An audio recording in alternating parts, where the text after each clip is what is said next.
Welcome to Room for Horror. Tonight we share two true camping stories where the wilderness hides more than just trees and trails. Get ready for eerie encounters and unexplained disappearances that will make you think twice before your next trip.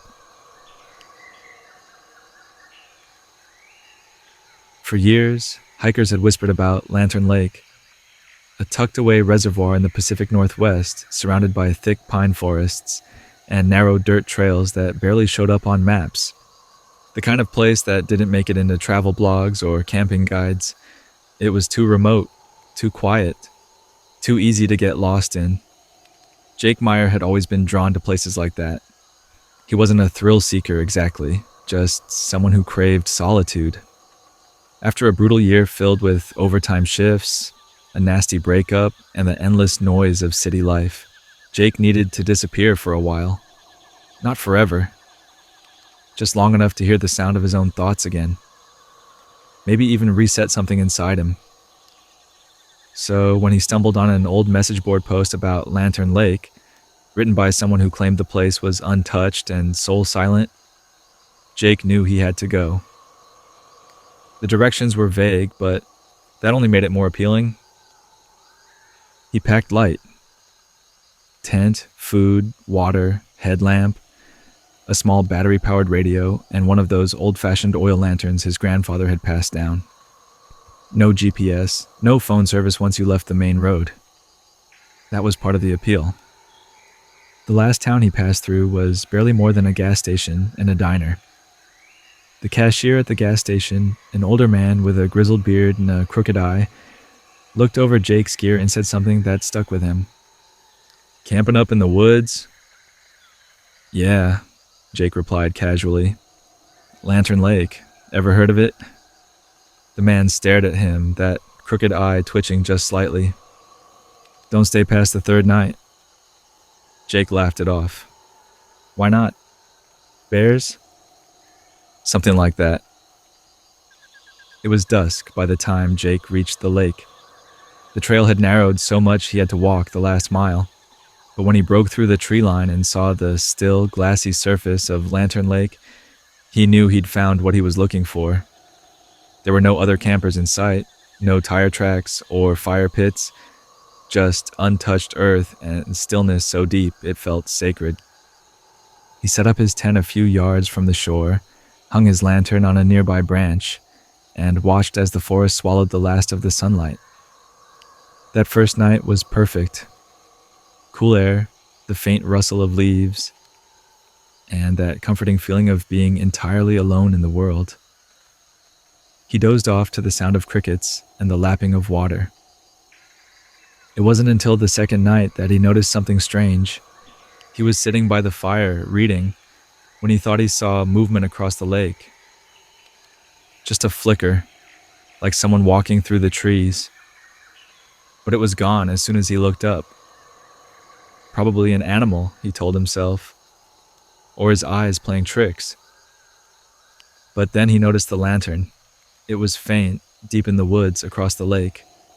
A dim orange glow swaying gently as if someone were holding it and walking slowly between the trees. Jake leaned forward, squinting. The glow stopped. Then impossibly, it began to move again, this time across the surface of the water. Not around it, not on a boat, just across, as if it floated. The moment his brain began to make sense of what he was seeing, the light vanished. Jake didn't sleep well that night. The next morning, he told himself it had to have been some trick of the light. The reflection of his own lantern. Anything rational. He forced himself to hike, cook, read. He stayed busy. But by the third night, the unease had sunk deep into his bones. As the sun dropped behind the tree line, the woods grew unnaturally quiet. No crickets, no wind, just stillness. And then, just after midnight, he saw it again. The lantern. This time it was closer. It flickered in and out between the trees on his side of the lake. Not across. It was moving toward him, slow and deliberate, the glow growing brighter. Jake turned off his own lantern and stood frozen, staring into the dark. The air felt wrong, too heavy, like it was pressing in on him. Then he heard it, footsteps on dried leaves, just past the edge of the trees, but no one came out. No voice, no breathing, just that shifting glow and the soft crunch of forest floor under slow, dragging steps. Jake stepped back. Then again, he nearly tripped over his tent. The glow stopped. A whisper floated through the trees. He couldn't make out the words, it was too soft. But it sounded like someone speaking from underwater, garbled, wet. He bolted for the trail.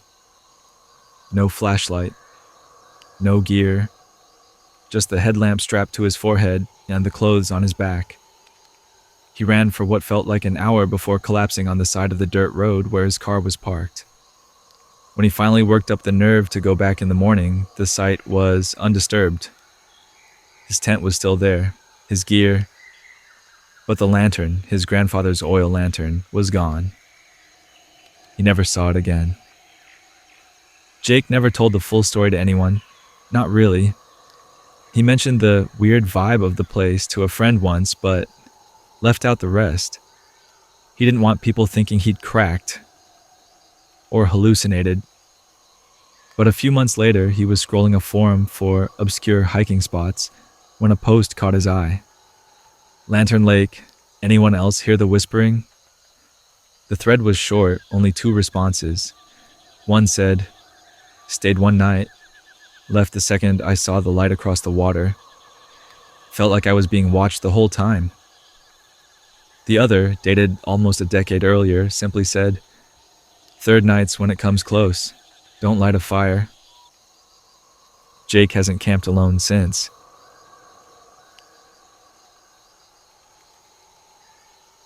Caleb and Mason had been best friends since high school, but it wasn't until their late 20s that they finally took the camping trip they'd always talked about.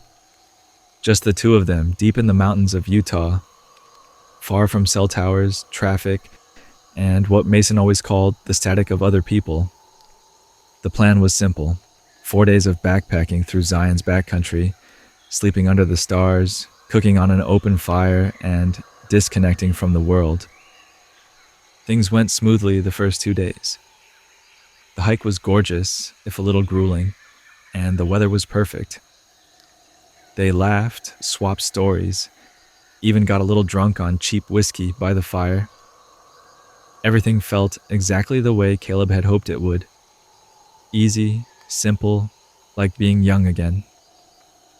Then the rain came. It wasn't in the forecast. Not even a chance.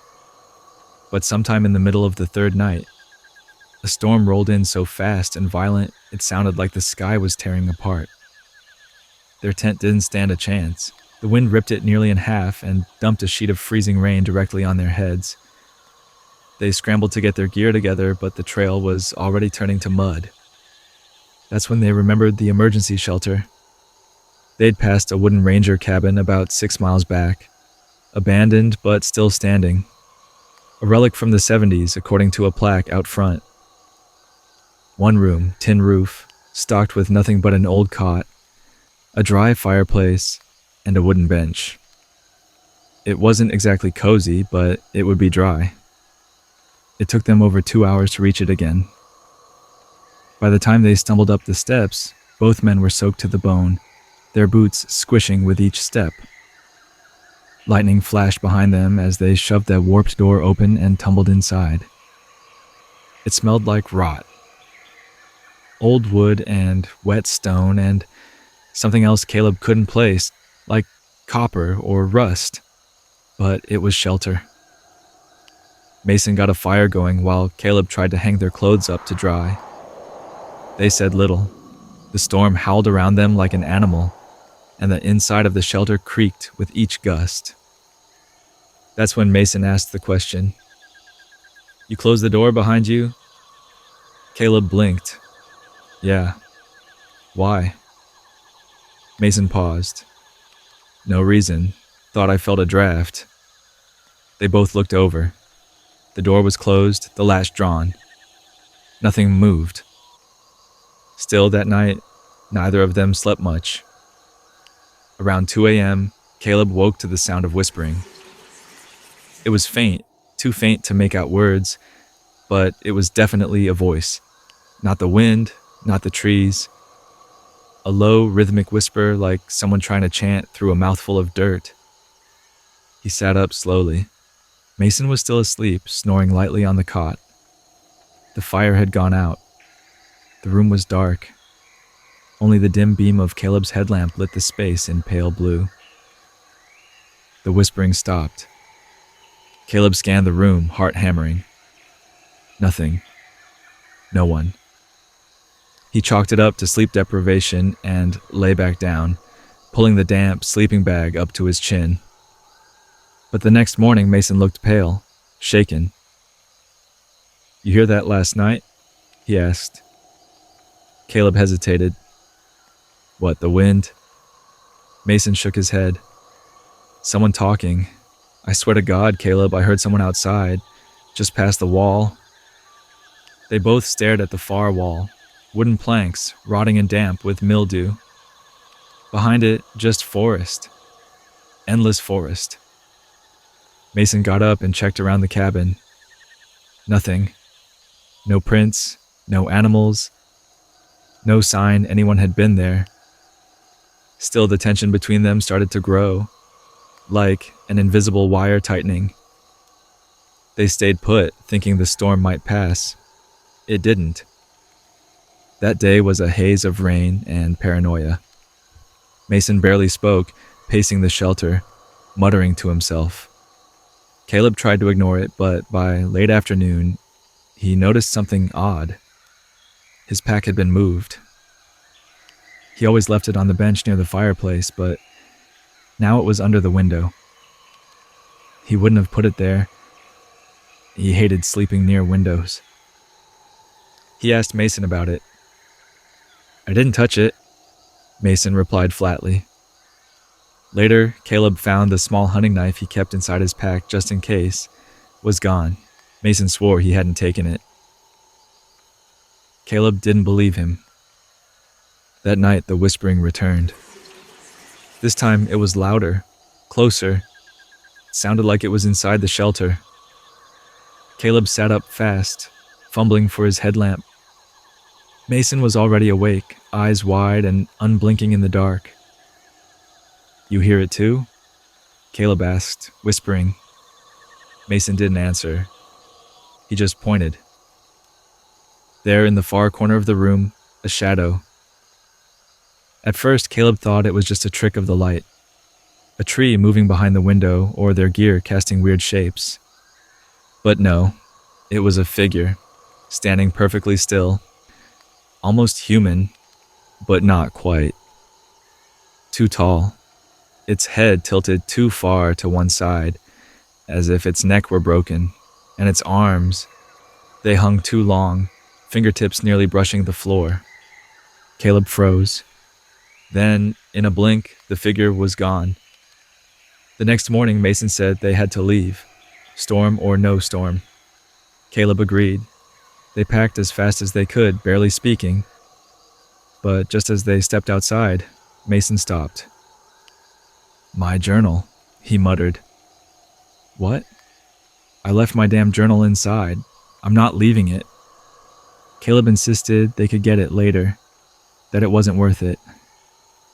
But Mason was already turning back toward the shelter. He walked in. Caleb waited. 10 seconds. 20. "Mason." No response. He stepped to the doorway. The shelter was empty. No Mason, no gear, just silence and the stink of wet wood. Caleb stepped inside slowly. Something glinted on the floor. The knife. He picked it up. Cold. Wet. Sticky. Then he saw the journal, halfway under the cot. He reached down to grab it, and that's when he saw it. A single black handprint smeared across the back wall. Not painted, not drawn. Pressed into the wood, wet and glistening. Fingers too long, palm too wide. He turned and ran. Caleb made it back to the trailhead by dusk, soaked, bleeding from brambles, heart pounding like it was trying to claw its way out of his chest. He told the ranger that Mason had disappeared inside the shelter during the storm. They had taken refuge there, but something had gone terribly wrong. Caleb struggled to explain what happened, but insisted Mason never came out. The ranger paused, eyes narrowing slightly. Inside the shelter? He didn't say more, but the weight of his silence spoke volumes. The rangers went straight to the shelter. When they arrived, everything was just as Caleb had left it. Worn, old, and weathered. The cot still stood in the corner. The wooden bench sat beneath the window. The smell of damp wood filled the air. But Mason was gone. No signs of struggle, no footprints, no blood. With Mason missing, the search expanded into the surrounding wilderness and lasted 3 days.